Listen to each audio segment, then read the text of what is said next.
Նաև իթիվս ոլորտների, որոնք այսօր քննարկել ենք, մտնում են նաև եւ կարող ենք նշել ենթակառուցվածքները, մենք ուրախ ենք տեսնել, որ ֆրանսիական հետաքրքրությունը Հայաստանում ենթակառուցվածքների զարգացման գործում, կառուցման գործում աճում է եւ ելի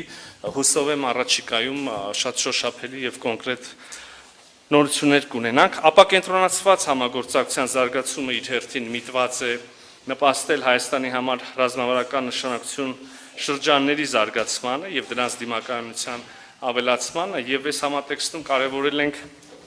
ապակենտրոնացված համագործակցության 5-րդ համաժողովի անցկացումը, այստեղ էլ առաջիկայում պետք է որ լավ նորություններ ունենանք շատ կոնկրետ։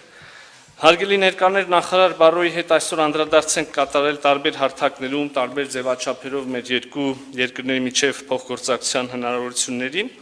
Իհարկե առաջնային նշանակություն ունի այս համատեքստում Հայաստանի հետ Եվրոպական միության հետ գործընկերության խորացման ուղղությամբ մեր համագործակցությունը ես շնորհակալություն եմ հայտնել նախարարին եւ ֆրանսիական կողմին այս ողջ գործընթացում եւ այս համատեքստում ֆրանսիական կողմից շարունակաբար Հայաստանին ցուցաբերվող աջակցության եւ Հայաստանի ուրեմն ցանկությունների խրախուսման գործում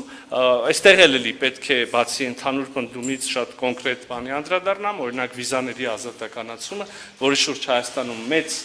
ակնկալիքներ կան, իհարկե ընդհանում է այս խոսակցությունը Եվրոպական միության հետ մեր ֆրանսիացի գործընկերների շատ գործուն աջակցությամբ եւ խրախուսմամբ։ Կառանձնացնեի նաև եվրոպական քաղաքական համայնքի ձևաչափը, հիշում եք օրեր առաջ այդպիսի մի հանդիպում եղավ այս ձևաչափով գագաթնաժողով եղավ Տիրանայում եւ այժմ հայտարարվեց, որ հաջորդ այդպիսի հավաքը լինելու է հաջորդ գարնանային այդպիսի հավաքը լինելու է Երևանում, մենք շահագրգռված ենք այս հարթակով, մենք առաջին իսկ օրվանից մեր ակտիվ մասնակցությունն ենք ունեցել, մեզ համար շատ արդյունավետ է այդ հարթակը եւ հիմա նաեւ էլի Ֆրանսիայի եւ մյուս գործընկերների աջակցությամբ մենք արդեն կունենանք հաջորդ գարնանային այդպիսի հավաքը, հաջորդ գարնանային այս ձևաչափով գագաթնաժողովը Երևանում, Հայաստանում մեզ համար մեծ պատիվ կլինի հյուրընկալել մեր գործընկերների։ Մենք կարևորություն ենք հաղորդում նաև ֆրանկոֆոնիայի շրջանակներում մեր համագործակցությանը, Հայաստանը այստեղ եւս իր անելիքները ունի, ունեցանք գագաթնաժողով մի քանի տարի առաջ, այժմ խաղերը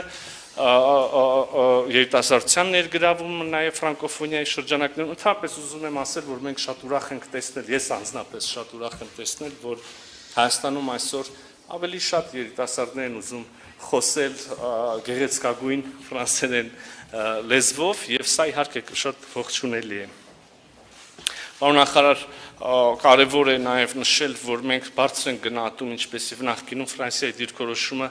Հայաստանի Հանրապետության տարածքային ամբողջականության եւ ինքնիշխանության պաշտպանության հարցում, սահմանների անխախտելիության պաշտպանության հարցում, սա իհարկե տարածաշրջանում կանխատեսելի անվտանգ մթնոլորտի եւ խաղաղության կառուցման կարևոր գրավական է։ Արդյոք ուզում եմ օգտվել եւ ասել հարգելի ներկաներ, որ Հայաստանի Հանրապետությունը հավատարիմ է խաղաղության օրակարգին, մենք այժմ Ադրբեջանի հետ ունենք համաձայնեցված խաղաղության պայմանագրի տեքստ եւ ինչպես նախկինում այսօր եւս մենք պատրաստ ենք օր առաջ սկսել խորհրդակցություններ այդ պայմանագրի ստորագրման տեղը, ժամանակը Ադրբեջանի հետ քննարկելու եւ որոշելու համար, ընդհանրապես մեր շուրջ խաղաղ եւ անվտանգ միջավայր ձևավորելը մեր տարածաշրջանը նկատեմ անմիջական հարաբերությունը Հայաստանի արտաքին քաղաքական գերակայություններից է, առաջնահերթություններից է, մենք նաև տեղյակ եք հարաբերությունների կարգավորման շուրջ խոսակցություն ունենք Թուրքիայի հետ եւ տրամադրված ենք ամբողջապես